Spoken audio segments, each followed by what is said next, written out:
গল্পের নাম বনপথের সেই ডাক। মেদিনীপুর জেলার একটা গ্রাম। নামটা এখন আর কেউ সহজে উচ্চারণ করতে চায় না। গ্রামের পাশেই একটা ঘন শালবন। দিনের বেলা সাধারণ জঙ্গল, কিন্তু সন্ধ্যা নামলেই জায়গাটা যেন অন্যরকম হয়ে যায়। এই ঘটনার কেন্দ্রবিন্দুতে ছিল এক যুবক, রাহুল ছদ্মনাম। সে তখন কলেজে পড়ে আর প্রতিদিন সন্ধ্যায় সাইকেল নিয়ে পাশের শহর থেকে বাড়ি ফিরত।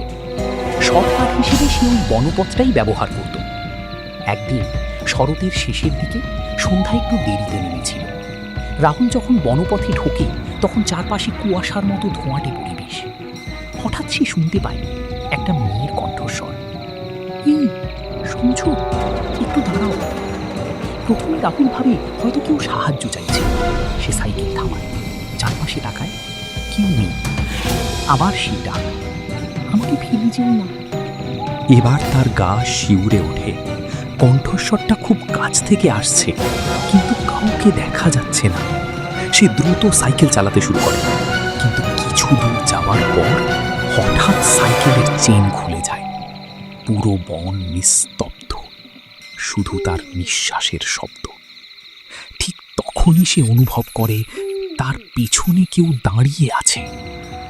ধীরে ধীরে সে ঘুরে তাকায়, কেউ নেই, কিন্তু মাটিতে ভেজা পায়ের ছাপ, যেন কেউ সদ্য হেঁটে গেছে।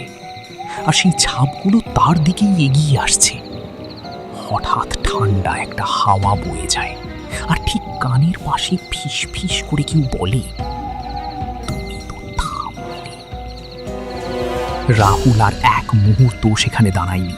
সাইকেল ফেলে দৌড়ে বেরিয়ে আসে বন থেকে।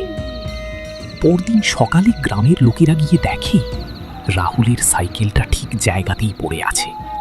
কিন্তু আশ্চর্যের বিষয়, সাইকেলের চারপাশে অসংখ্য পায়ের ছাপ, যেগুলো হঠাৎ করেই অদৃশ্য হয়ে গেছে। গ্রামের বয়স্করা বলেন, বহু বছর আগে ওই জঙ্গলে এক মেয়ে নিখোঁজ হয়েছিল।